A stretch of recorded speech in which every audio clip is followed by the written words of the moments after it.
This is JS Party, your weekly celebration of JavaScript and the web. Are you missing out on the changelog newsletter? Every Monday, I curate, contextualize, package up, and email you the developer news worth your attention.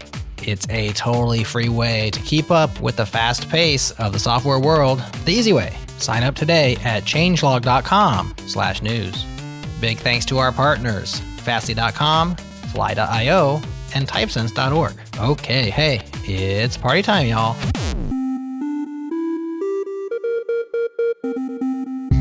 What's up, friends? I'm here with James Cowling, co-founder and CTO at Convex. They're one of our new sponsors, and they're building a full-stack platform for the TypeScript era. So, James, in your main navigation, you link to a page called Convex versus Firebase. How similar is Convex to Firebase? And if someone is quickly trying to grok what Convex is that a good comparison? I think it's a good starting point for sure. I mean, Firebase has been very impactful. And the people we speak to who use Firebase often love it, and they often lament the time they have to move off of Firebase because it's kind of failed to meet their needs as a growing company. So Firebase falls short in a few ways.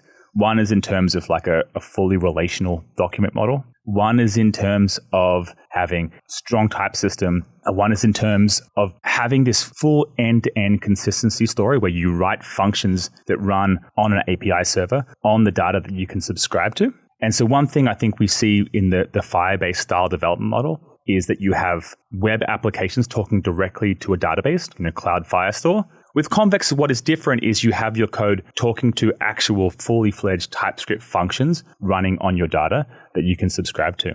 But I think the Firebase comparison is fairly apt. And if someone is a Firebase user, I think you will love Convex. And it's certainly designed to fill that niche in the market. It's people who want to build applications without having to mess with infrastructure. In what way has infrastructure failed specifically application developers? I think if one was to compare what it looked like to build an application 10 plus years ago to today, it's gotten more complex, not less complex. There's a bewildering amount of frameworks. I think Google, for all their amazing work they do, has had a bad influence on how people build systems, because oftentimes when someone wants to build a web app these days, they're told to like learn Kubernetes or something ridiculous like that. You know, these infrastructure platforms really resemble the shape of the underlying implementation, not the shape of the problem that the application developer is facing. And so even when before we started Convex, we're talking to customers, people were like, well, I just want someone to like manage my Kafka cluster. And I say, well, why do you even have Kafka? And like, well, I don't really know. I think the database falls over if I don't put a queue in front of it, or like I need to like buffer some data somewhere. And what became clear is that the tools just weren't serving the needs of the application developers. And I think application developers and front-end framework engineers understand the problem space because they spend all day doing it. They sometimes don't have the power to fix the problem because they don't build the database themselves. And I think oftentimes infra folks, and including myself, don't have enough empathy for the application developer. That at the end of the day, all that matters is the application. Okay, if you're looking for a better type of backend, Convex is the full stack TypeScript development platform you've been looking for. Replace your database, server functions, and glue code. Get started at convex.dev. That's convex.dev. Again, convex.dev.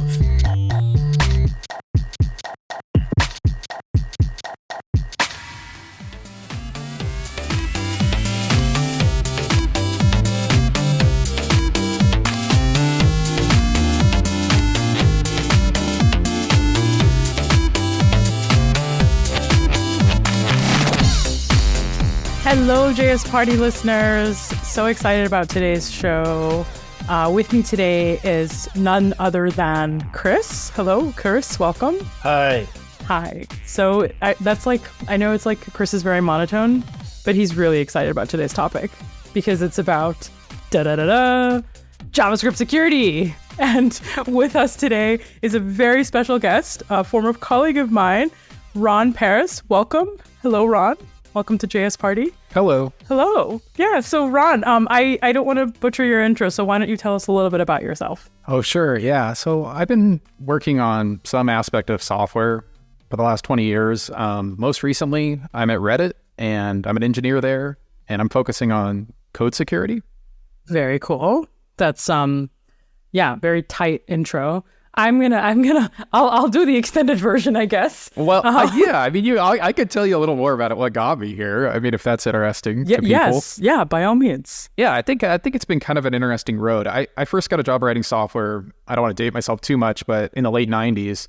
And back then, the developer, just like now, was mostly responsible for the security of their code. The organization I worked in didn't have like a dedicated security team that was going to do any review. So the code I wrote and whether I made security mistakes or not, that's like kind of whether or not the code was going to be secure was kind of hinging on that. So I ended up diving into that aspect in the software we were writing at the time. And I found in that a product that I could kind of roll out. And I started a small company with a friend and we built a software security company. This is like early 2000s. And that got acquired by a Swedish company. And I went and was the CTO of a kind of large Swedish computer security company called Outpost 24 for 6 years. And led product development there, worked with the software engineering function. Yeah. So, I mean, that was an interesting journey, but all of that ended around, 10 years ago, back in 2012. And I started looking at, what was I going to do next? And there was a kind of a JavaScript had just recently kind of been through some changes. We had used the XTJS on the front end of the application we were building at that startup. And so I was interested to see where JavaScript was going.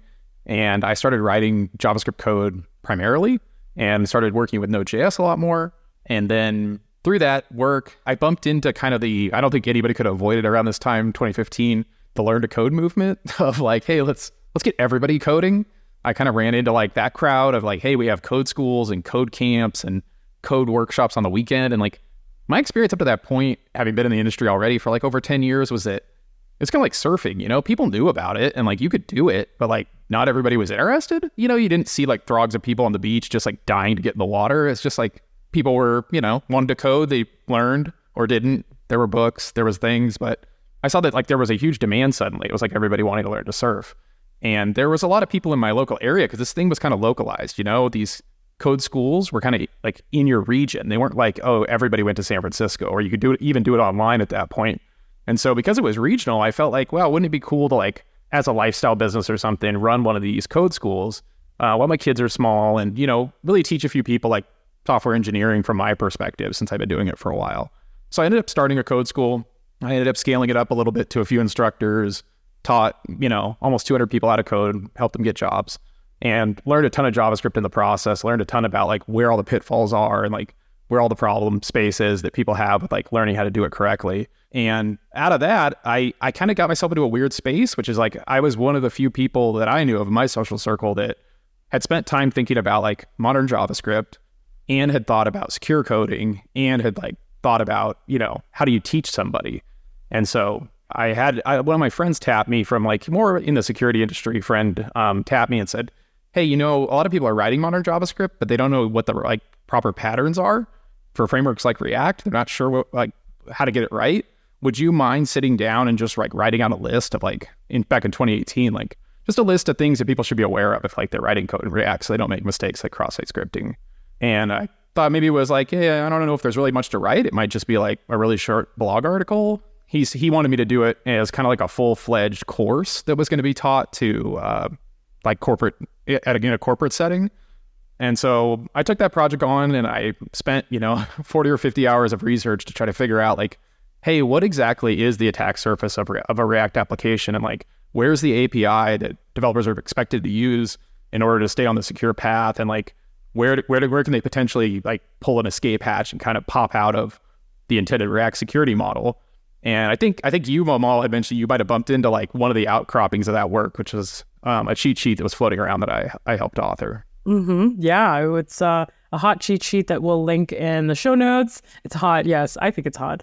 It's 10 React security best practices. So it's solid, but also just in general, like you've been, I don't know, you're kind of just humble. You're very humble, and like I'm gonna like fill in your bio and your background a little bit. But yeah, no, you do a lot of work with community, and especially in the security space. And I've always kind of thought of you as this person that's bridged the security world and the infosec. I don't even know. Am I using the right? Is it infosec? I don't even know. There's something sec, appsec. Maybe is it appsec? I don't know. Something sec world What's the acronym that I'm looking for? So I think well, the reason that I might be put in that application security or product security space is that I built some products that lived in that space. So like that original product that I built, where I was doing the software engineering aspect for a product that was a software service product around security. At the time, like a team of application security people might use that product, or like an InfoSec team might use that product. So I think that's how I ended up understanding that world. And then another thing I did is there's a community organization out there called OWASP, which is the Open Web Application Security Project.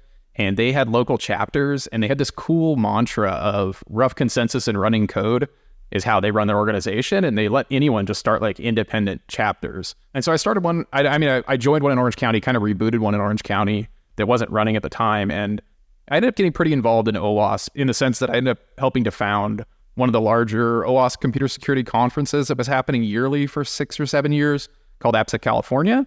And at that conference, we would bring together like builders, breakers, and defenders and have multiple tracks where we talked about various aspects of like getting it right when it comes to application security. So I think like there was a lot of interesting things there that happened, but that conference served its needs.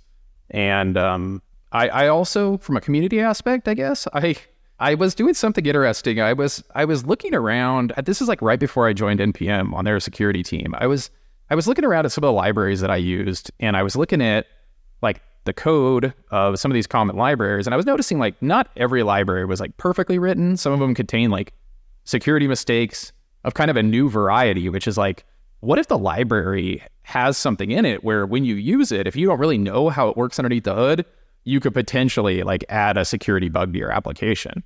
But if you know how to use a library correctly, you wouldn't add that bug. These are like some of the harder ones to deal with from a security bug perspective, because up to that point, developers, like especially bug bounty style, like developer reporting of bugs, you basically would go and say like, hey, you have this running application sitting on a website, like, I don't know, stripe.com or whatever. And like, I can show that like I can exploit the bug by sending some input and measuring some response. When it comes to like a library bug, there's this whole like debate where you're like, hey, you have this library, and I could see that most users, if they use it in the normal way, would inadvertently add this security bug to their application. And then the developer who maintains that library might say like, hey, you're holding it wrong, kind of a Steve Jobs moment where, hey, you're calling my library incorrectly, or you're passing the wrong set of arguments, and so you end up in this like nuanced debate of like, well, shouldn't the way that's like everyone uses it be the secure way? Should there be some secure default idea here where if I just use it, like, for example, I want to pop up some kind of modal dialog on the screen, and you have some kind of parameter called text. And when I put HTML in there, my expectation is that would go to text content, not into inner HTML. But maybe under the hood, this library maintainer, for whatever reason, takes your text and puts it into inner HTML every time. And so you end up in this kind of like nuanced debate with them of, hey, should we fix that? Is that a problem? And they might say like, no, it's not a problem. You just need to know more about how my library works. And so I spent time in the Node.js ecosystem security work group looking through all of these types of bugs and working with maintainers to try to get them fixed. And that was like another community thing that I worked on. Yeah, no, that was dope. And that was kind of around the time that I think I learned about you as a person because we worked together at the same company. And funny enough, Ron and I were both there when NPM was going through its GitHub hack. And Ron was like, joined a team that I was leading to like help tackle a lot of the due diligence kind of security bugs, that the white hat hackers found, right? So that's pretty typical that companies, they'll do their due diligence to try, and they'll hire people to look and see how secure your code is, and they want to make sure that you fix and take care of those liabilities before they acquire you because they don't want to take on that liability, right? And so Ron, I got to see Ron at work, basically like in that space, and it was so fascinating to see like how good you were at your job, Ron. Like you're really good. Like you're like incredibly fast at like diagnosing and finding issues. And then when like I like peeled back the onion a little bit and I was like, who is this Ron Perris? And I was like, oh, okay, he's so good because he's like he like teaches JavaScript courses. He's like does all this community work. I felt like you had so many different like perspectives to bring to the table. And, so you're awesome. You're awesome to work with. And so I just must have had like a couple good days, because I don't know if those are true things about me, but I appreciate it. I don't know. But no, so incredible background. And so you kind of talked a little bit about the Node.js security working group. Can you tell us a little bit about like what that is and all that jazz? Yeah, I didn't really know what it was. I sort of stumbled into it. I had found a security bug in a URL parser. And I know what you're thinking. You're like, doesn't Node have a built-in URL parser? Like, why would there be a library that parses URLs? Well, because the NPM ecosystem at the time, there was a library that like had millions and millions of downloads that did kind of the same thing as like the built-in URL parser. And that was because for historic reasons, like that URL parser wasn't ideal. And I think you even worked on you had mentioned, I think the spec there had recently been updated, or Node had recently updated like their implementation towards the spec. So like, I guess there was some gap in like what the market wanted and what Node was offering. So there was some kind of URL parsing library with millions of downloads. And I noticed that like when it was to parse URLs, in some cases, it like, you could give it some kind of input and then it wouldn't do like proper validation. And then instead it would like reflect something in the output, and it would tell you something about the URL that wasn't true. Like it would tell you like, oh, this URL is like an HTTP URL. And when you asked like the return to object property, would be like, oh, it's a HTTP. But in fact, underneath the hood, it was a JavaScript URL. And for those of you who know, like if you take a JavaScript protocol URL and you put it on a web page, it's going to act quite differently than just an HTTP or HTTPS URL. Because that JavaScript URL can execute code in the context of the current page. So I found this vulnerability and I thought, oh, this is something we should get fixed. And I started looking for a place to like kind of give it to, so I didn't have to follow up on it. And that's when I bumped in the Node security ecosystem work group, which I think at the time, had a few members, some from IBM, some from other places. And I said, hey, do you guys take like reports like this? Do you like take a report on something in the ecosystem and run it down and get it fixed? And they had like a HackerOne page that was public at the time. And I thought, okay, this is a good place to report it. And then I reported it, and then the page got closed down and the program got paused. And I was like, wait, what is this thing? Why is it stopping? So I kind of dug in. I was like, why did you guys stop taking reports? And they're like, hey, you got no idea, man. Like we are taking reports for the whole ecosystem. So like anybody finds a bug in anything, they can just report it via our HackerOne program. And like we have a limited amount of people that could do triage and go in and look at these and figure out if they're valid and work with maintainers to get them fixed. So that's when I decided like, oh, I should help here. And I joined the work group and I started trying to tackle the backlog myself and, triage not just my own vulnerability that I reported, but, went on to triage a lot more vulnerabilities reported by others. I think that working group served a purpose for a long time. I think eventually those reports got funneled to Sneak directly. I think Sneak was a big part of that working group. So they decided, hey, why don't you just report them to us? Because we have a vested interest in like triaging them and making them into CVEs and putting them in our tool and having people become aware of them. I don't know. I don't have a lot to say about all that, but I think that like the Node.js Foundation work group was pretty cool at the time. It's now not there from what I can tell. And there was an attempt to restart it elsewhere, but I don't know. I mean, it's a hard problem, right? Like whose responsibility is it if there's a vulnerability in some library in the ecosystem? Some people would say it's the maintainer. I think like Node in general as a community has a vested interest in like those types of things being followed up on and having people look into them and figure out like if they're valid and then like drive them towards remediation. Because as you know, a lot of libraries that are like heavily used might not be like actively maintained. And so to be clear, this is a different working group than the Node security working group. Right. This is the ecosystem working group. So Node security working group is like, oh, we found a bug in Node. Right. And like there's actually like some problem with something. And then we're going to create a release of Node. This is like there's an ecosystem. And so the charter, I think, scoped like all packages within the Node.js ecosystem. And there was, I think, an attempt to like take some responsibility there. There was a later attempt, I think, by others that has continued where people are trying to scope that down to just like some important core libraries and say like, oh yeah, like for this small subset of open source packages, like we'll continue to care about them and like drive remediation for issues. But like, we're not going to take on the whole ecosystem. Right. That was an effort at IBM when I was there. There was like these, I don't remember what we called them, but it was a list of like popular core modules that they wanted to, I don't know, just apply some resources to for security and critical fixes and things.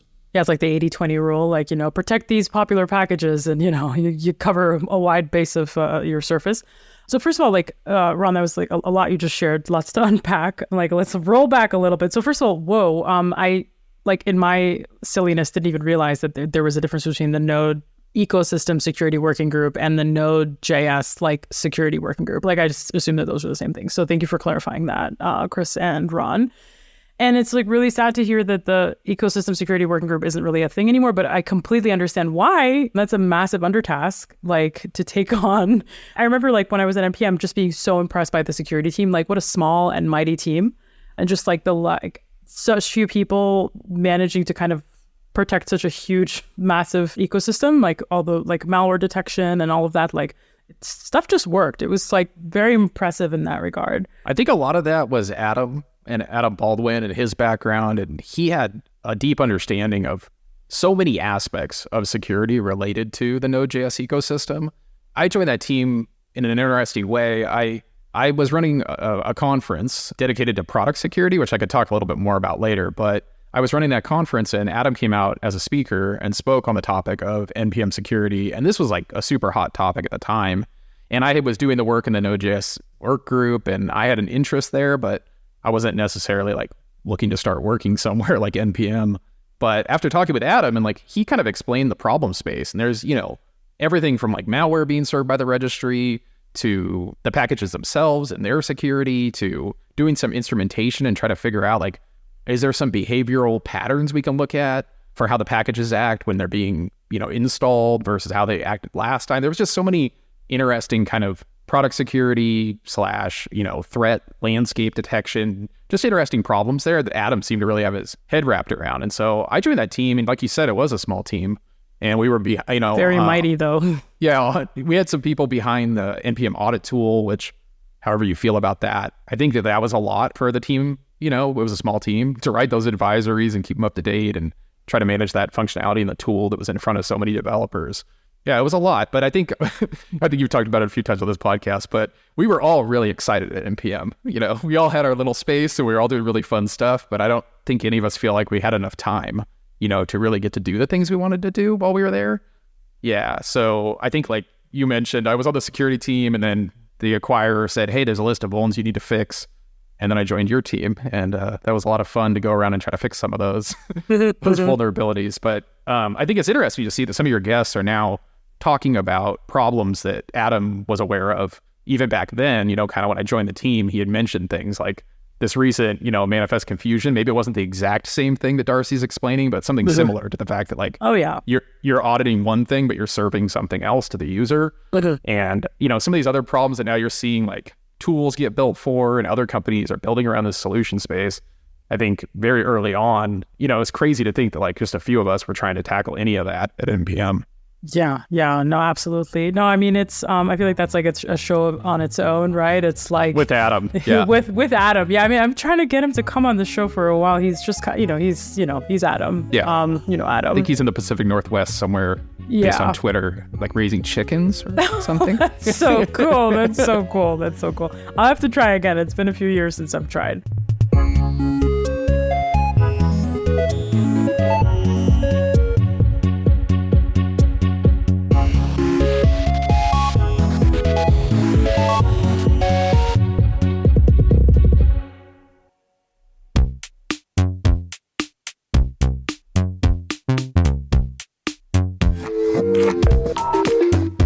Well, friends, I'm here with Eldad Fuchs, founder and CEO of AppRight. Build fast, scale big, all in one place. Eldad, what's the backstory on your platform? The main thing is basically I started AppRight for myself. It started as a side project about 3 years ago when I was trying to solve my own challenges as an engineer. I'm coming with a background. I've been writing code for something like 20 years. And I've been building a lot of solo projects, and I've been leading teams as a team lead, as a CTO. And I always felt like things are way more complex than what they should be. At some point, I also discovered that my true passion is not really just writing code. It's actually seeing stuff coming to life and code was just a mean to an end, and then was to build product. And Upright goal was to basically try and abstract all of this complexity, all of this knowledge that you needed to possess as a developer about security, building different APIs.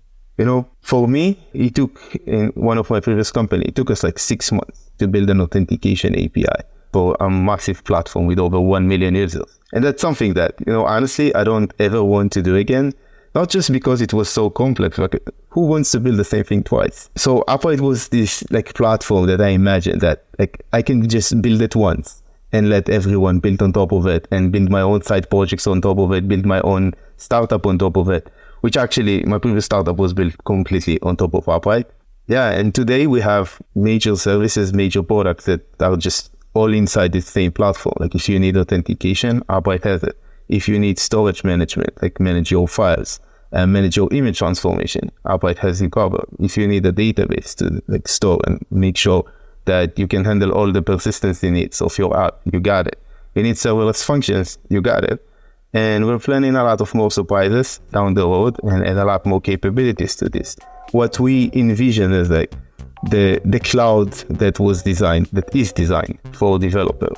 Okay, the cloud that was built for developers, Appright.io. Check them out. Build fast, scale big, all in one place. Appright is a backend platform for developing web, mobile, and Flutter applications. Get started at Appright.io. Again, APPWRITE.io. And tell them JS Party sent you.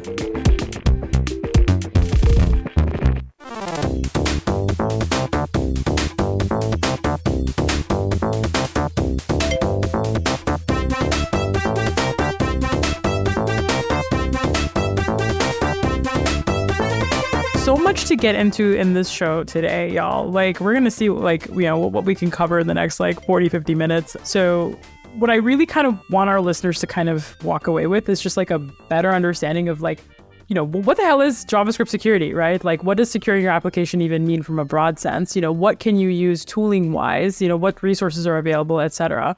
But more specifically as well, like as you're using, you know, frameworks, you've taught a course in 2018, you taught a course that was specific to like React security. And I see that you're kind of updating that course to now using Lit, right? Like, which is cool. I'm like, yay, Lit HTML. Like, I love Lit. So can you, you know, for kind of your average developer, like where do they start, right? Like, where do you even get started with like understanding how to responsibly secure your code and your applications? It's interesting, you know. I think I'm like a crossover artist here on this podcast because I've spent a lot of time in the security community and I'm obviously a developer, but I haven't spent a lot of time talking with developers on podcasts like this or at developer conferences. And I think that there's like a pretty big mismatch between the way that developers look at secure coding and the topic and the way that the security industry looks at it. So when it comes to the developers who are actually writing the code, they almost always get it right. You know, that's like almost all code that's out. What's that? It's good to know. So people are sanitizing their inputs and doing all the things. Well, think about it. I mean, you've got bug bounty programs out there, right? And if people weren't getting it right most of the time, then people would just be becoming millionaires all day reporting bugs for all this poorly written software. So you got to imagine that, like, at the end of the day, the stuff that's out there in production is, for the most part, written in a way where it's not easily exploitable. And you know, for like the kind of companies that we might end up working for, that'll probably continue to be the case. So I think that you got to be fair to the development community and say that like they almost always get it right. You know, 99.9% of the time, the code they write is secure. So they know the patterns. You know, they don't need me to come on a podcast and like tell them because like they do it all the time. I think where it gets nuanced is when you're talking about like moving between frameworks or moving to new frameworks or new tools. I think there's a moment where people aren't sure what like the recommended best practice is. And the hope is that the library maintainer or the developer of the framework has already thought that through for them so that it's easy for them to kind of stay on like the, whatever you want to call it, the paved path. Golden path. Sure. Smooth path. I've heard it. Yeah, there's a lot of paths. Slippery path. Like in the React community, when they originally built that framework, I think one of the biggest contributions was the naming of that prop, right? They called it like something extreme, right? What is it called? Oh, I have a song about this. Dangerously set inner HTML. What's so dangerous about HTML's inner parts? I don't know. But they're dangerous on the internet of React's internet, of course. Right. So like that was like really cool because that became something that the security community could talk a lot about, where they could say like, oh yeah, and watch out for React, and like you got to make sure you don't use dangerously set inner HTML. When I went and looked into React and tried to figure out like how would you make mistakes, and looked at the code that our team had written at NPM and other teams had written, I noticed that like dangerously set inner HTML usage is something that every single application has. So it's not like people can avoid it. You're going to end up using it. I guess the hope is just like when you're using it, just like when you're using inner HTML, you're just not going to make a mistake, and instead you're going to in some way like guarantee that the stuff you're putting in there doesn't contain attacker controlled scripts. I say that in a very specific way for a reason. It's like, there's a lot of lore about how you're supposed to do secure coding. So for example, like maybe somebody says like, oh, you got to sanitize all your inputs, like get those inputs and sanitize them or validate them. That's me. It's like, okay. That's me. That's what I say. Yeah. Sanitize and validate those inputs, but that's not always the control you want. It's not always possible to do it in that way. When it turns out when it comes to cross-site scripting in particular, what you're really looking for is contextual output encoding. Because what you're trying to do is you're trying to say at the time where I'm going to take the attacker control value and do the dangerous thing with it, I want the result to be like treated as benign. And so you want some benign equivalent characters, right? Like HTML encoded characters on the screen.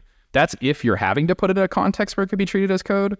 If you were to say like, oh yeah, I just want to get this on the page, you should do something where you prefer an API like text content over inner HTML, so that it's like really not even possible to make that mistake because you didn't leave yourself open for it.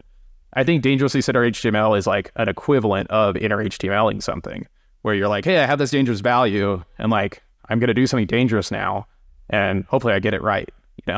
There is an alternative way to do this in React, but I've seen, presentations by like React experts, and they don't seem to necessarily know the exact pattern for getting it right when it comes to like user controlled or attacker controlled content and then getting it on the page successfully without using dangerously set inner HTML. I don't know if you're interested in like the nuts and bolts of that, but I could talk a little about that. Oh yeah, I mean, yeah, I would say dive in, please. Okay, so like the way that the React library works is that it's willing to create elements on your behalf, and so when you're calling its APIs and you're passing props, those aren't just like directly getting concatenated and placed into inner HTML on the page. What they're doing instead is like they're using underneath the hood the DOM's programmatic APIs to build those elements. So if you imagine like the most simplest way, it's like, running create element, running set attribute, running those types of APIs in order to create a DOM node tree that you can then put on the page at some point. And so I think that when you go and use, something like dangerously set inner HTML, you're kind of like skipping your way out of that entire API. And a way for you to get back to the point where you're using that API to protect you is you'll see a few libraries out there that do this. So let's say like take an example, Markdown. A Markdown is a common situation where you have some Markdown and you want to put it on the page. And often what people will do is they'll render that Markdown into some kind of like string, and then they'll take that string and they'll put it in dangerously set inner HTML. There's libraries out there that go through a lot of steps in order not to do that, in order to do it in a more secure way. So what they'll do is they'll actually take that Markdown content, and then they'll create an abstract syntax tree out of that Markdown, and then they'll walk that abstract syntax tree looking for an allow list of elements and attribute types that are allowed to be in the rendered output. And then they'll use React's API to actually programmatically create each of those elements with those appropriate attribute types so that it ends up on the page, but it's rendered through the React rendering mechanism. And therefore you get all the built-in guarantees of like React does stuff where it like makes sure you don't use dangerous types of attributes. It makes sure you only use an allow list of tags. Like there's all these security mechanisms in those rendering functions in React. So that in that way, it keeps you on like that paved path.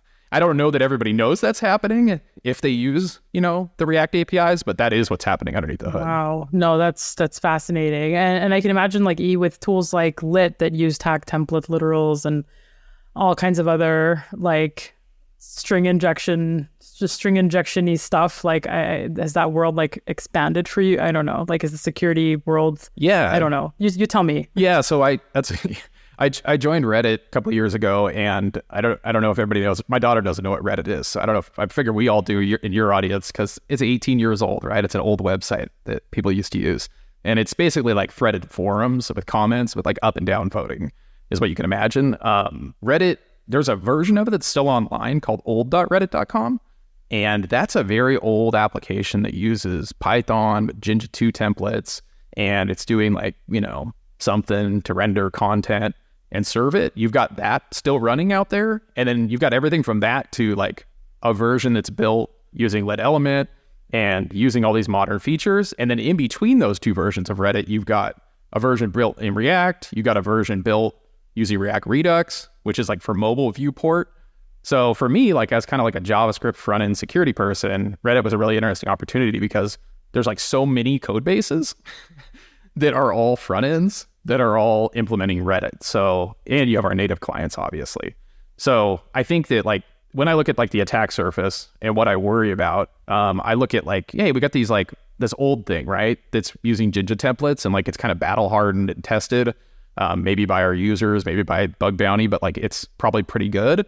And then we've got like these couple of React apps where, I feel like I understand the attack surface. Like I've done some research, I published some information about it.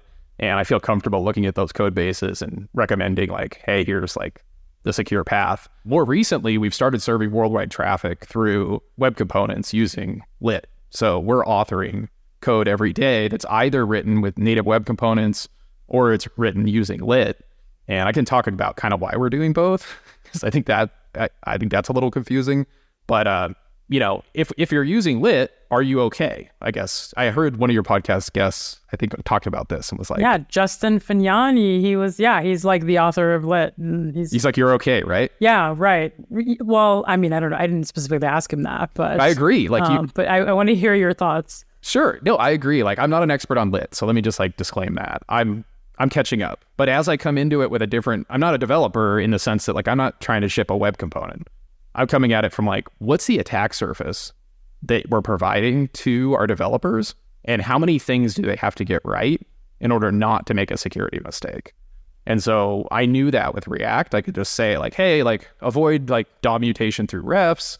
Hey, don't use dangerously set inner HTML. Don't use server-side rendering and then concatenate things to the end of the output. Like I had these patterns. When it comes to Lit, I've been doing discovery over the last year and kind of trying to build in those secure defaults into what we're doing. And I'll give you an example. Lit's API provides unsafe HTML, unsafe CSS, unsafe static, unsafe SVG, template content. That's not the complete list of escape hatches for ways to get outside of the protections that are being provided by the HTML function, which, as you mentioned, uses tag template literal syntax. Just underneath the hood, that's just like another way to call a function. So that's just a way to like line up its parameters and replace values. So I think that like the protections that are being provided by lit HTML are great. And if you know like where all the places are where you have to be careful, it's great. I like that the API names so many of the functions with like the preface unsafe. So you could get a linter, right? You could just run through your code base and say like, hey, lint for all these common function calls. And then like, let me know if I used them and like point me towards docs if I'm not supposed to. But I think there's some other surprising APIs. Yeah. No, I 100% agree. And for what it's worth, I mean, like Lit came out of Google. Google's very, very conscious of security. In fact, a lot of these unsafe functions are stripped out of the internal library that's used at Google. So Lit's widely used there. So I'm like, they don't even allow you to have the foot like escape hatch, right? Which I think is great. I wish more companies did that, where they just sort of like, nope, we're not even gonna like include this in our internal bundle, like not even happening, But yeah, I mean, and Lit obviously like tag template literals are it's a web standard, right? So it's not like it's something that like Lit is inventing, and in that sense, like I feel like browser engineers really do think a lot about security when they're implementing web standards. And so, in that sense, I do feel like, yeah, it's okay as well.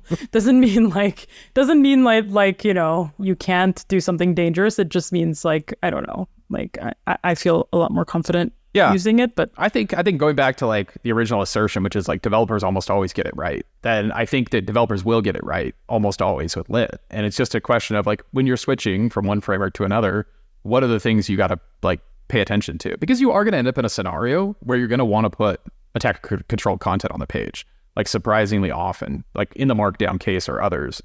So I think, yeah, like knowing what those like escape hatches are and being able to identify them and configure your linters to catch them and just doing that basic security work is a good idea. Yeah, no, that makes sense. And so kind of, what I'd like to do is kind of focus on like front end greatest hits and then server side greatest hits, right? So because we can start with some of the best practices on the front end. So defaulting to use cross-site scripting protection when you're doing data binding. Can you kind of talk us through that? Sure. Yeah. I think like probably your audience knows how to do this correctly, but it depends on what context you're in. I mean, if you're on the server, which in a lot of cases as JavaScript developers we are these days, like if we're writing like some server-side rendered React or we're doing server-side rendered lit at work, you might be in a situation where you're able to take some attacker controlled content from a query, and then you're trying to build a page, and you're trying not to make this mistake that I've been describing, where you're taking some attacker controlled content that contains scripts and putting it into a context where it can be executed as a script. So what you need to know is like, there's kind of like a source to sink mindset where you're like, I'm getting data from somewhere, like in a query, and then I'm going to use it somewhere, which is the sink. And that sink, there are a certain number of them that are potentially dangerous. So like inner HTML is a sink, outer HTML is a sink. There's a project, it's actually built into Chrome called Trusted Types that identifies what all the sinks are for dangerous information that could be rendered in the DOM. And it helps you like write a policy to protect against things being placed there. But so let's say you have this information and now you're going to put it somewhere dangerous. You have to know where you're putting it in order to know what protection to apply. So if you're putting it like in the content of an element, then you need to use like HTML entity escaping. If you're placing it in an attribute context, let's say like you've got an attribute, then you got the equal sign, then you've got like double quotes. If you allow double quotes in there, somebody will escape out of your double quotes and then continue to like put their page contents. So you have to, in that case, make sure that like all attributes are escaped. Frameworks will often take care of this for you. And then once you're inside of that context, then you need to go on further, say like, oh, I want to escape these values contextually for this usage. So I think the thing to remember when it comes to cross-site scripting is, first of all, apply like content security policy, because you're not going to get all this stuff right. So you probably want like a content security policy that's going to be another layer of protection. But then when it comes to like preventing someone from putting script on the page, you need to take a contextual approach and say like, well, where is this going to be used? So that's why I kind of made fun of earlier the idea that you could validate and sanitize the inputs to prevent cross-site scripting, because until you know where on the page it's going to be used and in what context, you don't know what exact encoding or technique you're going to need to use in order to avoid cross-site scripting. It seems like that's a good opportunity for creating a vulnerability where you have this input that you thought you sanitized and you were displaying it one place, and now you need to display it somewhere else. And you're like, oh, it's sanitized, so let's just put it out there. Yeah, we're fine. But it all depends on how you output it. Yeah, totally. Like if you're kind of a code smell from a security team is like, if you look at values in a data store and you notice that they're like escaped and sanitized in there, then you know something's gone wrong with like your security mechanism. Because like you didn't, unless you were escaping them for SQL injection, which in that case, it shouldn't be noticeable because like they should have been inputted as a raw values. Yeah, if they're escaped for like HTML context and they're sitting in the database, then like you're applying that in the wrong place. You need to apply that control at the place where you're using the data in the dangerous way, where there's an interpreter present that could possibly treat that data as a script. Yeah, that makes sense. Wow, I learned some things. So I mean, I was like, maybe obvious to you, security nerd, not obvious to me, not security nerd. Okay, so I'm walking through your cheat sheet. So number 2. Watch out for dangerous URLs and URL-based script injection. We talked a little bit about this, but I'd love to dig in a bit more. So sure, yeah. So this is the idea that at times you want to take from a user what's going to end up being a URL destination on the page. So you're saying like, hey, what is your social media profile? And then you're taking their actual full string of what their social media profile is, and you're letting them control that entire URL. And then you're placing it on the page in like the href attribute of an element. And if you do that, and they give you what starts with like JavaScript : which is a JavaScript protocol URL, then they can provide like some attacker controlled script as a URL. So it'll say like JavaScript : alert 1 or whatever, just so they can run something in the context of the page. And like what I've often seen, it's one of the areas in React applications where developers have to know the right thing to do. Every time as a React developer that you go to put an attacker-controlled URL in an href, you have to check it yourself and make sure like, oh, wait, is this like an HTTP or HTTPS URL? Or like, is this a JavaScript URL? And if it's an HTTP or HTTPS URL, like I'm cool to put it on the page, but otherwise, like I shouldn't put a JavaScript one on the page. And like I've seen this vulnerability at every company I've worked at. So it's not uncommon that people make this mistake. And then I think React wanted to solve this. So they were like, wow, this is like a kind of a big hole. So they ended up building a warning in the developer console. So when this bug exists in your code base, you will see a warning in the developer console that says something about, hey, you're using JavaScript URLs and like their dynamic values, and you might be introducing cross-site scripting. It seems like it would need to be an allow list because there's so many URL, like each app has its own URL scheme now, especially on Apple devices, right? So, and you can... Yeah, you can see why I got really interested in like URL parsers for a while there 5 years ago, because I'm like, okay, let's say you're building this security control where you're checking URLs and you're like, hey, what kind of protocol is this URL? Is it an HTTP or HTTPS URL? Well, like if your library has a flaw in it where it misidentifies what type of URL you're working with, then you could inadvertently like accept URLs that were in fact, JavaScript URLs, and you're thinking they're HTTP URLs. And that's a kind of a computer security, software security maxim, like axiom, which is like you should use the same parser to make the security decision that you do to actually run the code. So like if you're using, I don't know, on the back end, URL parse is like some NPM library that you chose. And then on the front end, you're actually using like the browser's built-in URL parser.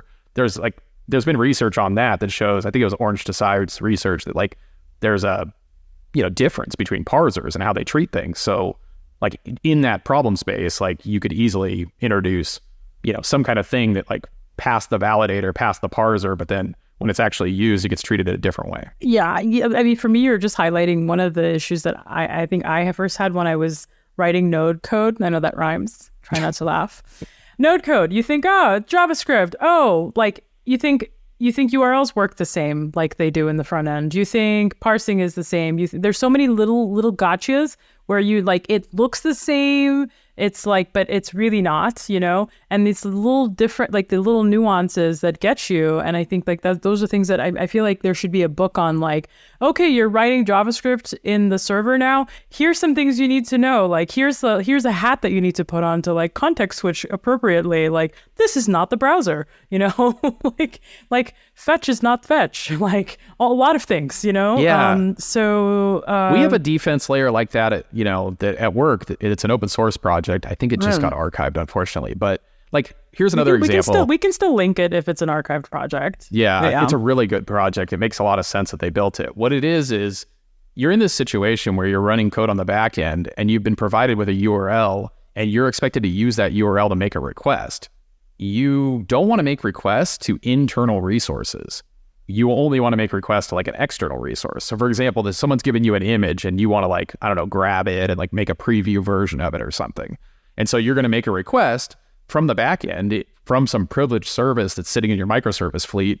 You're going to be making a request. And if you inadvertently make an internal request, you could like connect to like an internal database server, or you could connect to something else and maybe provide that data about whatever gets returned to the attacker. So I feel like you want to do something right there. You want to do the right thing. And that vulnerability is called server-side request forgery. And it's a really common vulnerability that people are facing because they don't know what to do in that circumstance. They've been provided with a URL, and then what they do is at the time they receive it, they look up its DNS. And they go, oh, okay, it comes back to a public IP address. Okay, now I'll store it in the database, and I'll consider it a valid URL. Well, again, when you go to use it, at the time of use, DNS can change, right? DNS is not static. So like it's that whole like time of check, time of use problem where now you're looking at a URL that resolves suddenly to an internal IP address, and then the attacker can use that. It's called a DNS rebinding attack to make a connection to that internal resource using that previously validated URL. So what you want to do instead is like use a library like Advocate in the Python community where it does all of that stuff under the hood. It protects itself from DNS rebinding. It does that validation. It'll accept like an allow list of, URL components that are allowed within the request URL. And then it kind of does all that work for you. The only thing is you have to use it in the right place. You can't use it to validate incoming data. You have to use it at time of use, which like when you go to make that dangerous request using that attacker controlled data, that's the place where you need the security control. Yeah. Am I boring you to death, Amal? No, absolutely not. This is the look of a woman who's learning, okay? I'm learning. This is my learning face, okay? Yeah. This is fascinating. And this is why, I mean, I could never be a security engineer. I respect security engineers so much, but it's not a job that I could do. I don't think my arteries could handle it. The stress. The stress. The like, oh no, did I forget to escape something? You know, I don't know. Well, the best version of this job, right, of being a security engineer is being a product security engineer. Oh, and so at that point, like you're building the frameworks and libraries that other developers rely on in order to get things right. Mm-hmm. So I think one of the hosts of this show is building something that's like an NPM wrapper. Yeah, for us. That's perfect, right? Yeah. He totally, I know, and I've read a lot of his stuff. Socket. Yeah, like that's genius because then no one else has to think about it. Like they're like, he did it. He nailed it, right? Like I could just use his thing and never think about it again. Well, it's funny you say that. So one of our listeners had a question. Josh Kramer had a question in our Slack channel, by the way. If you're not in Slack, what are you waiting for? Join our Slack community and changelog. Join the JS Party channel because that's where the real fun's at, you know.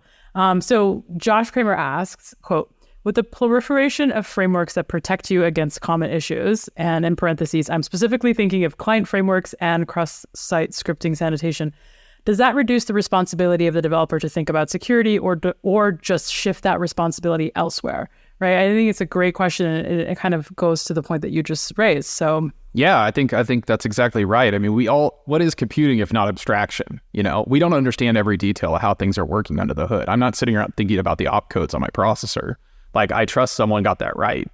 So I think like it's the same with security where, you know, if you're using a library and you're using its render method and you're not doing anything exotic, you would expect that like you'd be protected in some way with putting data on the page. And I think like these libraries that we're talking about, like Lit and React, I think they meet that challenge. Like they do the right thing almost every time. Where it gets dicey is when you have a common path, right? Like I want to put URLs on the page. That's very common on the web. And like where every single person who wants to put a URL on the page in both Lit and React has to know about that thing I just talked about validating URLs. I feel like that's surprising to people. You know, often you won't let somebody construct the entire URL. It'll be like a relative URL or like you'll put something on the front of it. But anyway, I mean, people work with URLs. So like there's areas like that where the developer is still left to get it right. Yeah. I mean, I'm looking forward to better abstractions even there. You know, it'd be great to just even abstract that, right? Someday. So yeah, we're only on like number 2 of this list. I don't know. This is going to be a 3-hour show. Do we need to like do a bathroom stretch break, everyone? I think, well, I mean, people could read the list, right? And they're developers. And so like they could totally look at it and consume it. That's the intent.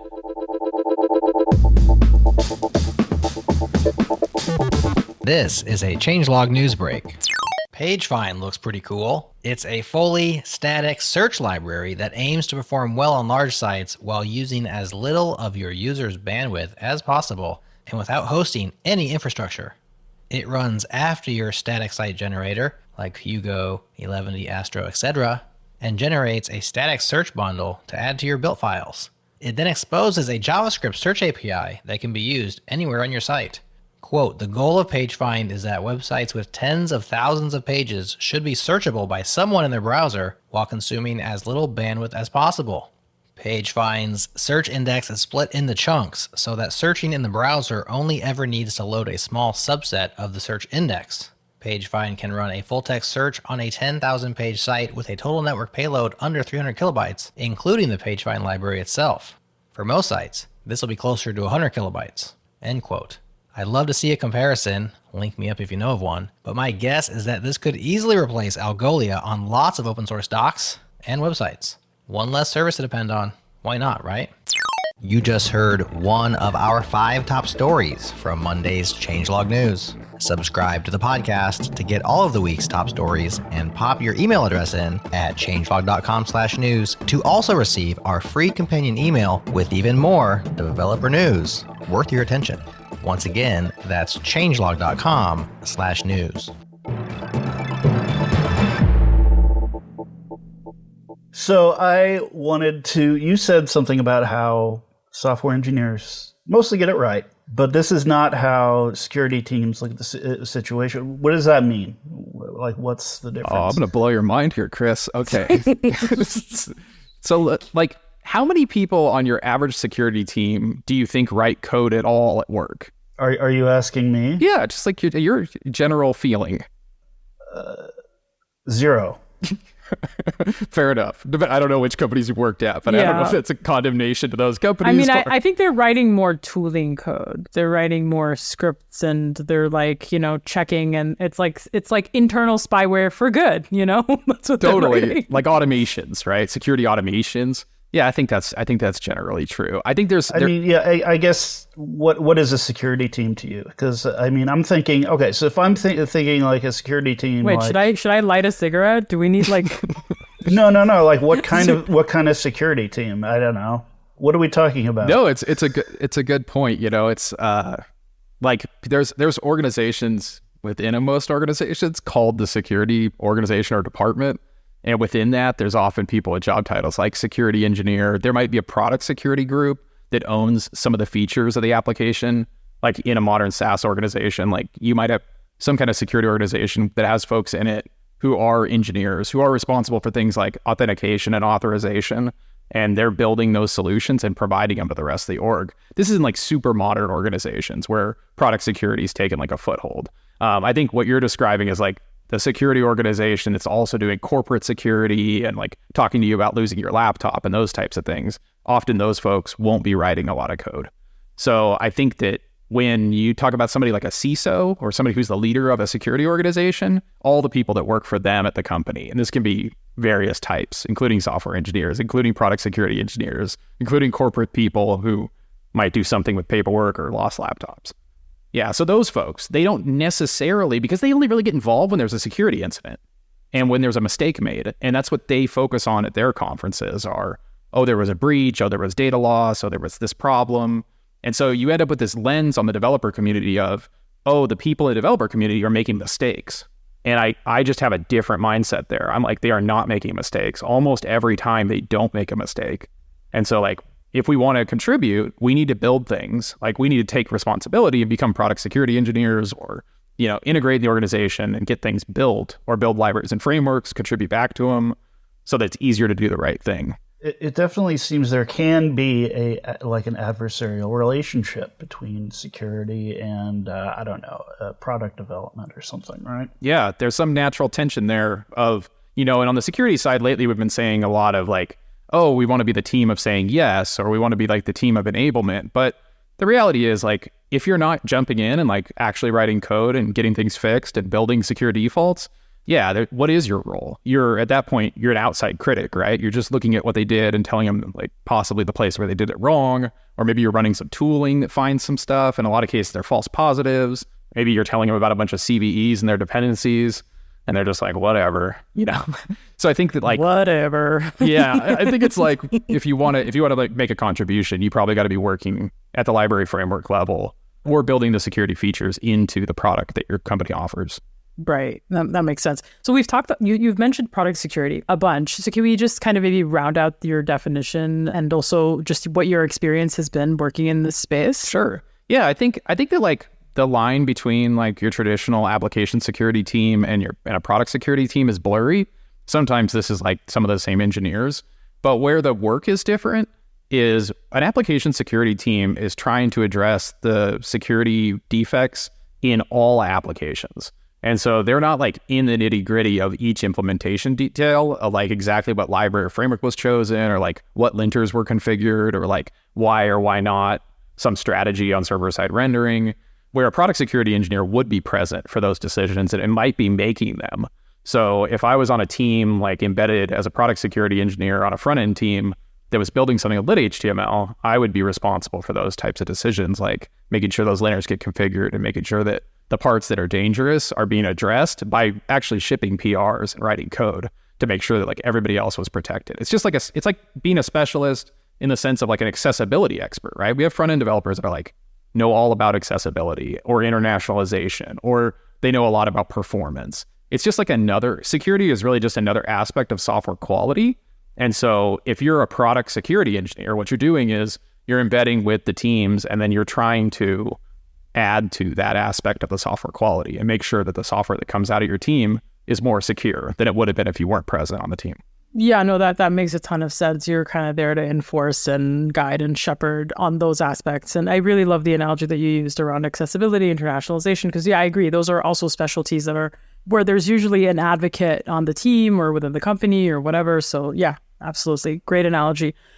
So I'm like determined to make it through this list, y'all. I don't know if we're going to have time to cover the node stuff. We might just have to invite you back to talk about that but sanitize and render HTML, we've covered a little bit of this already. I'll couple it with avoid direct DOM access. Can you talk about those, the fun stuff? Sure.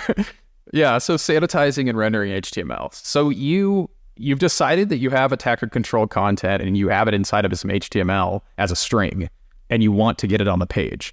And this isn't that exotic of a use case. This happens often with things like, say I gave you like some text and you auto-linked it. Like you ran around inside of it and added like every place where I looked like I was mentioning a URL, you turn that into a clickable anchor tag. Now I have this thing and I want to put it on the page. And in this case, we were talking about React. So you're probably looking at something like dangerously set or HTML it. But you might not know, like, is the stuff in there dangerous? I just want to like make it clean. And so like in the Python world, we have like bleach.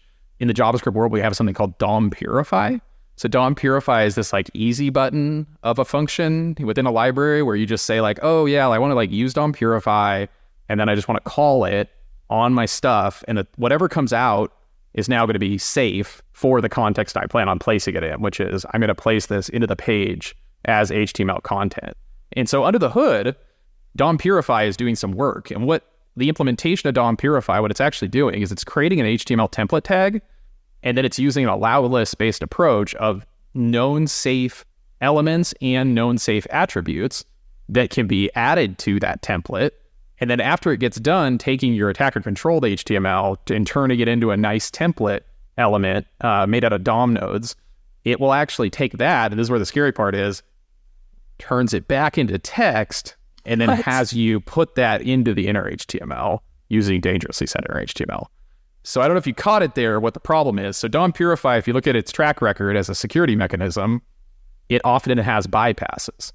It's like, you'll have a version's working great and it's like escaping everything. And then someone out there will figure out, if you put like single tick and then back quote and then you do this, like, it's a moving target. So is DOM purify something that Google maintains, or what's the one that Google maintains that's like always like, it's like the gold standard, sanitization library. There's been a few at different times. DOM Purify is like probably the most popular library that's used for this purpose. Okay. I think like the caveat there is like, if you're going to do something dangerous and you're going to use a library like that, you just got to make sure it's up to date. I think I heard that like under the hood, Lit is doing something similar with building templates and then using those templates to create HTML content. I haven't looked at the mechanism for how they do that, whether it's like a direct translation where they're grabbing like, an abstract syntax tree, or they're literally walking DOM nodes and recreating them, or whether they're taking the template and turning it back into a string. I doubt they're turning it back into a string. But if they were, that same vulnerability that's in DOM Purify, that kind of intrinsic design flaw would also exist there. Yeah, but yeah, I guess there's no easy button when it comes to that process. If you use DOM Purify, great, just keep it up to date because potentially there'll be a bypass. Yeah, and I wish this was a thing. Somebody please make it. Like, I feel like there should be a way to kind of like have a category of packages in your package JSON where you're like, always keep this up to date. I mean, you could remove some.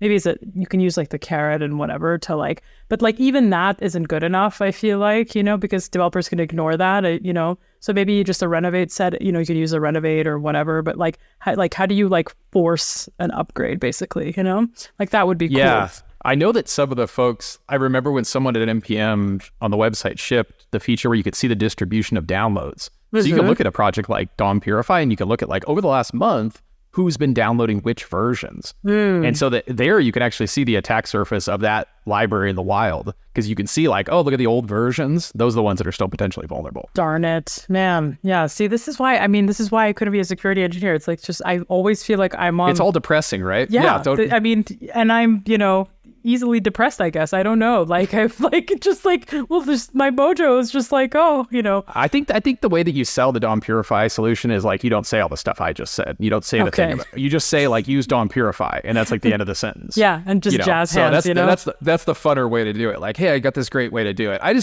don't feel super comfy when I look at a code base and there's a lot of DOM Purify usage. It kind of feels like, oh, we're doing this a lot. We probably need like a programmatic way to do this correctly using the React APIs or lit APIs. Yeah, absolutely. So number 5 on your list is secure server-side rendering. So there is insecure server-side rendering, I guess, given that you use the word secure. Yeah, think about this scenario. Like, okay, I'm on the server. I'm doing a bunch of stuff. I'm building an element tree. I got it in, whatever framework I'm using like React. And then I'm going to be outputting that as a string and then sending it to the client for hydration. Well, what if like when I have that I run that render to string method, what if I like had some other stuff I wanted to include on the page? And so maybe like, I don't know, I have some extra like analytics tokens or some other, string-based HTML, concatenating that onto the end of the output. That's what gets rendered in the browser. That content has to also be, you have to make sure it doesn't contain any attacker-controlled content. So if you're going to take the output of something like a secure library like React, it's done all this work to render things correctly, you don't want to then append to that something dangerous using string concatenation. I see. That makes sense. It's like, don't bring a friend to the party, basically, right? So, totally. Got it. Okay, so check for known vulnerabilities I think we got and that. dependencies. So we talked about that a bit. Sorry. So avoid JSON injection attacks. When I wrote this cheat sheet, I never thought that that you'd be reading it to me and having me go through it with you. This is check that off the list for life accomplishments. Dreams can come true, Ron, Right? So I guess what I'm talking about here is there's a common pattern where you've got some state, like this was written around the time that Redux was very popular. I don't know if it still is, but you'd often want to say like, oh, I have some state from Redux, and I want to put that like in a script tag at the top of the page.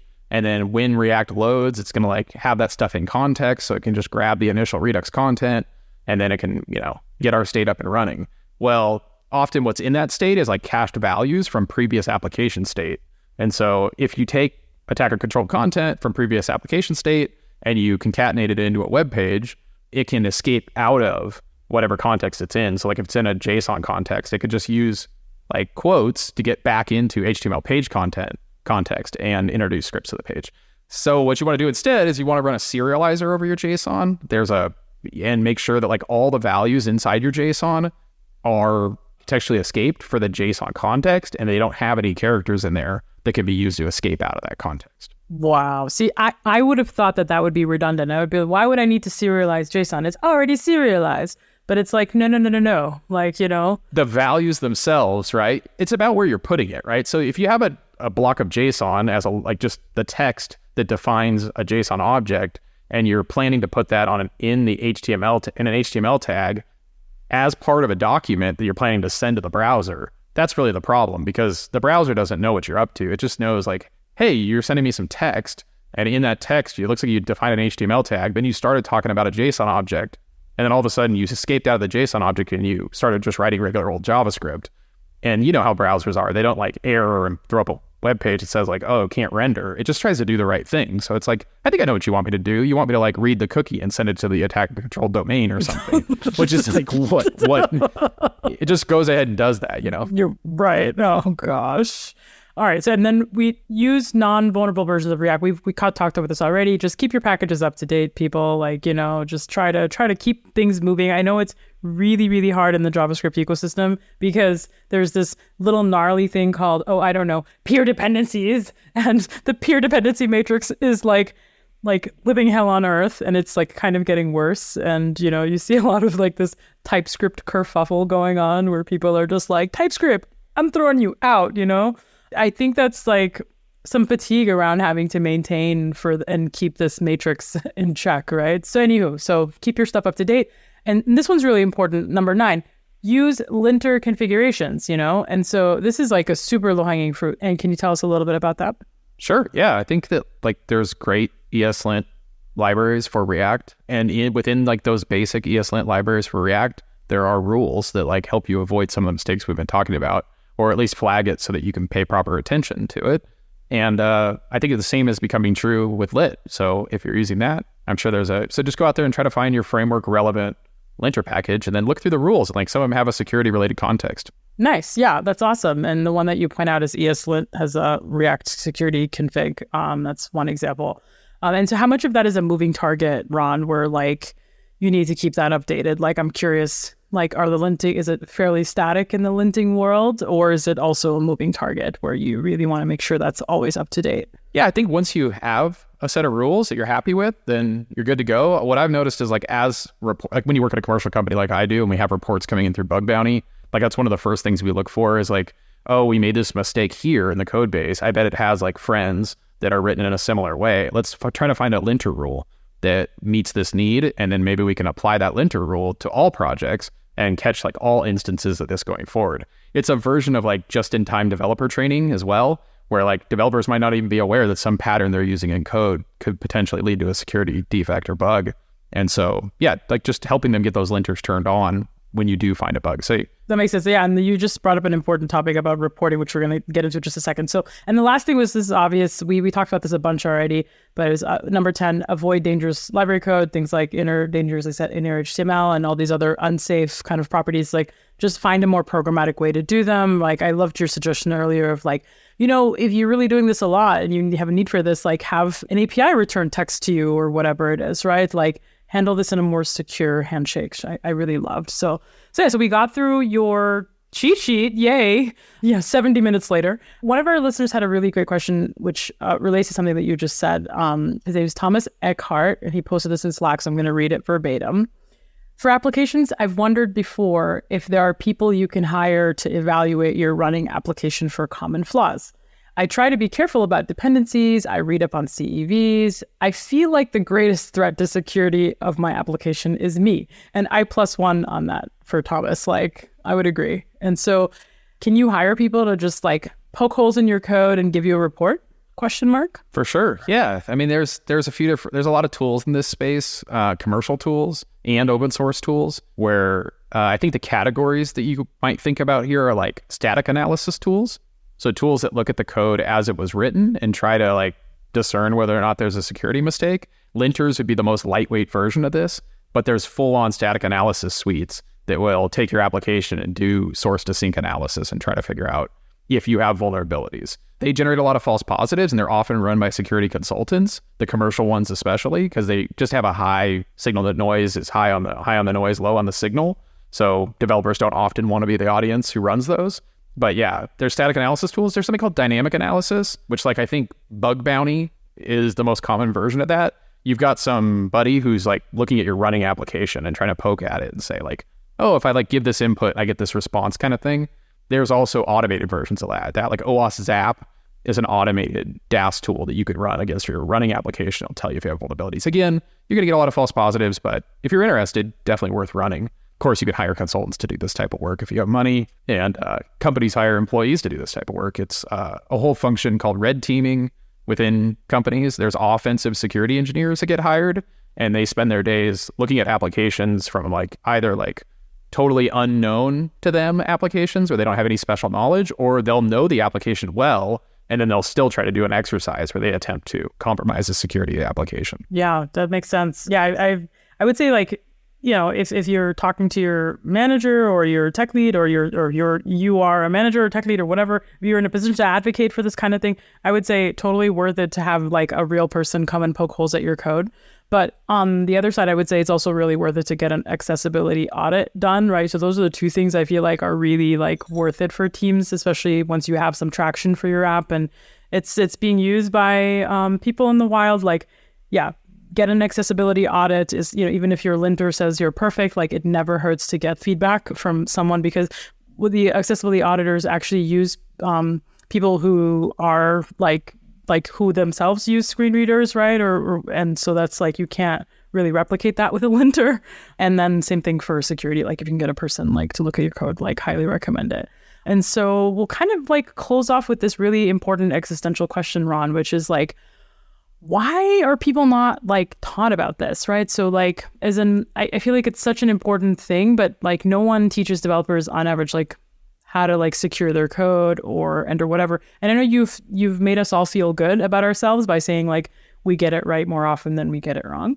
But I feel like there's still like fundamental things that we don't think about when we're programming. It's a very interesting space. I bought probably 20 books on secure coding in my life, and I would say more than half of them don't have any code inside of them, which is surprising.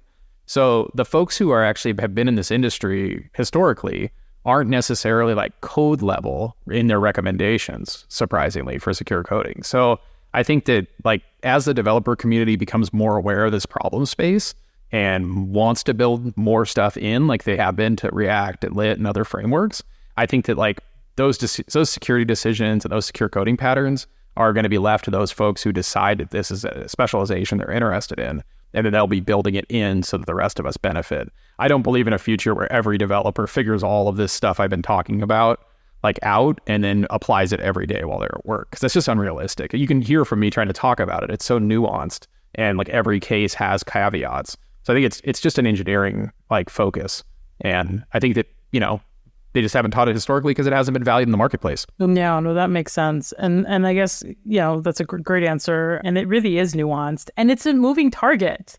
That's the other thing. It's nuanced and it's a moving target, which is why, like, if you have the budget, like, hire some security engineers, like, on your, at your company, on your team. Like, it's, if you have a sizable code base or a growing code base, like, this is, like, money well spent, right? So, because it really is a full-time job. And I guess I would also say, like, if you're a security-minded person who's doing software development currently, you should check out product security roles, because in a lot of companies, that's a specialization that exists, and there are roles that are dedicated to this. And a lot of times, those product security teams will hire people who are just regular old software engineers, and then they'll let them focus on the software security aspects at work. I have a conference in Hawaii that we throw somewhat yearly, and the focus of that conference is just focused on product security. So we get together and talk about that. What's the name of the conference, Ron, or is it a secret? It's called the Loco Moco Security Conference. The easiest way to find it is on Twitter. Yeah, we've had a lot of really good guests in the past come and talk about like various aspects of authentication, access control, how to get it right when it comes to content security policy, all these types of topics. Nice. And you have you have another conference coming up in April, right? Yes, we do. Is this like the first one post-COVID? I think we've had two since COVID. We had a virtual one, we had to pull the trigger on the virtual. And then we had another one that we host them on different Hawaiian islands. So I think the last one was on Oahu. And we've had them on Kauai and the Big Island in the past. And the idea is just to get together with the small number of folks out there who are interested in this topic and have a lot of sessions where we can share like best practices. It's a single track conference, which is cool because then there's no hallway track. We're all kind of like locked into the same content. So it better be good. Yeah. No, that's so cool. And then just, I had to ask this, but like JavaScript security versus real backend security. So we didn't have a time to really get into the Node stuff, and I would love to have you back on the show to dig into this, maybe with some other folks from the Node team as well. But, can you talk about this a little bit, because, there's some number of things that you have to know for kind of securing your front end application code, but then your server is really, for me, where it gets like, I don't know. Honestly, servers are like, they're just like full, like they're like buggy state machines that are like, I feel like it's like you're always plugging holes, like in terms of like how to secure, how to secure it. So I don't know. Yeah, I guess I'm making some assumptions about the design of people's systems and just the organizations where I've worked or worked with. And I've noticed that there tends to be a microservice fleet somewhere of applications that are all talking to each other. They might not even be talking HTTP. They might be talking, gRCP or some other intermediate language. And that fleet of services doesn't always have like the exact same security concerns as more of the forward-facing code. So I think if you come into a company like myself and you say like, hey, I know how to write JavaScript or TypeScript, and I want to help with a security function, often what they'll point you towards is they'll say, oh, well, we have these front ends, which are things that are visible to people and they can interact with. The back end of the front end would be something that's like responsible for rendering, or maybe it's like some small services that intermediate conversations between the microservice fleet and those services that are running like out in the production web space. And so I think that like as a JavaScript security person, if you're thinking about like, well, where's the attack surface for me? It's not really those like deeply embedded microservices on the back end. Maybe a few companies use Node there. I'm sure they do. But like, I think like for the companies I've talked to, we tend to be more responsible for stuff that like ends up rendering a web page or ends up receiving data that came directly from a web client or a web API. And so just knowing like those types of problems are where you need to focus. So we have like OWASP Zap, which is a tool to automate like dynamic checks of web app security, right? But I'm thinking, so if there's a tool that would do the same thing except for the backend. Now, it seems to me that that sort of thing may or may not care if it's written in Node or Go or anything like that. And we're just kind of checking, you know, maybe we're looking to see, all right, are they running, I mean, people have been doing this for years. Are we running like Nginx? Are we running Apache? Like, what's serving up the backend? And any known, you know, exploits. No, I've given some trainings on this. Like I don't know if I can talk about this on a JavaScript podcast, but I've given trainings on like anything Golang. goes, Ron. Okay, JavaScript is the universal solvent. Yeah. Okay, I established that a few episodes ago. So yeah, Outside of organizations where they run Node exclusively, people do, you know, on the back end, they might write their microservices in Go or Python. And I've worked with those teams. And I guess what I'm saying is like it's just a different set of problems.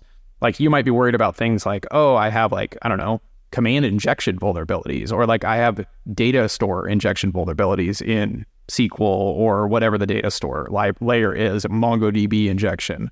You might have a lot of the flaws in those microservice fleets are related to too much trust between microservices. So kind of all the microservices end up believing whatever they're told by the other microservices in their request context without validating it. So they might say like, oh yeah, like I guess you must have permission to do this thing you're asking me to do, other microservice, because we're all back here on the back end and you've asked me to do it. And they might not check like access control, and they might not do a good job of like authenticating who's connecting to them.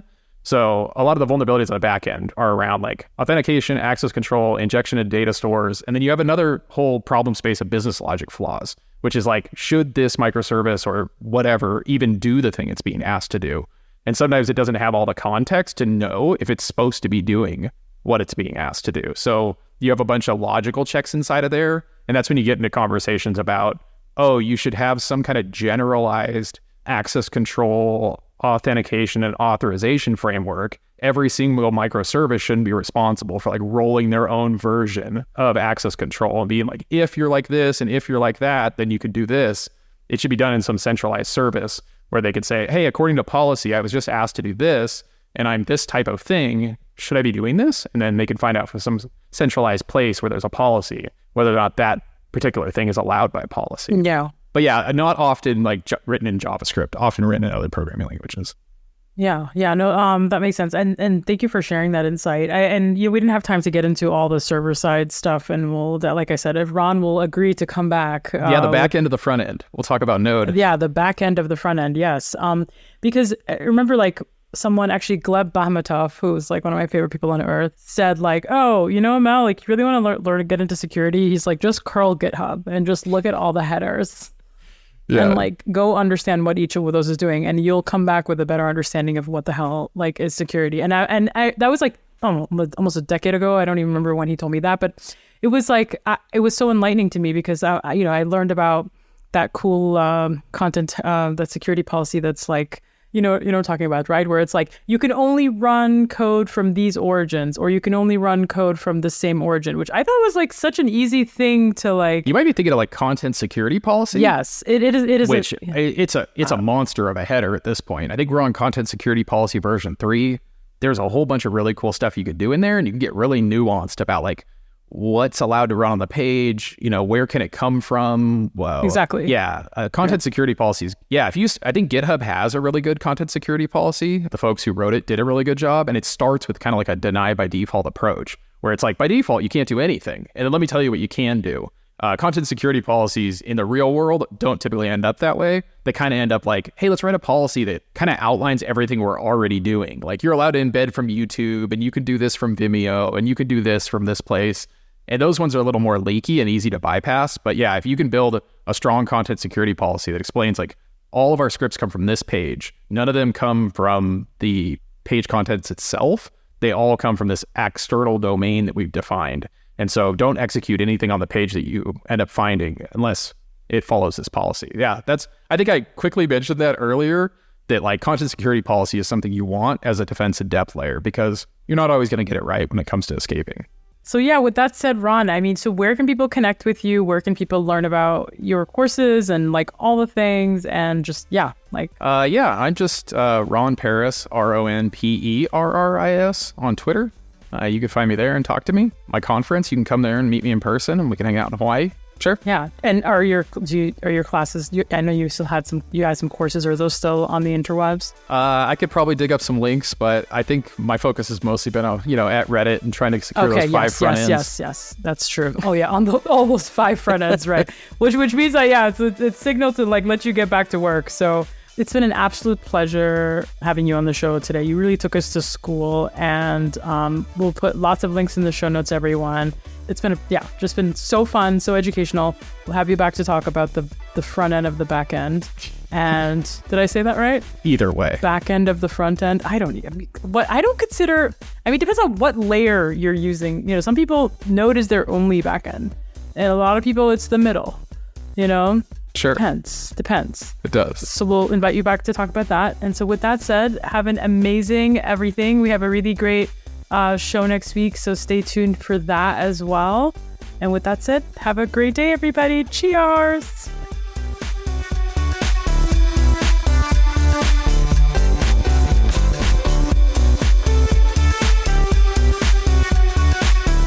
Next time on the pod, Mel and the gang sit down for a conversation with the Node Technical Steering Committee regarding the future of Node and also Node versus X, where X is competitor runtimes, not the cesspool we all swim in daily.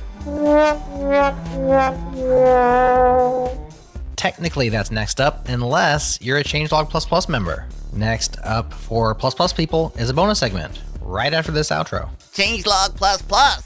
It's better. Thanks once again to our partners, Fastly.com, Fly.io, and Typesense.org, and to the mysterious Breakmaster Cylinder for keeping the beats banging on all our pods. That's all for now, but we'll be back to party with you next week.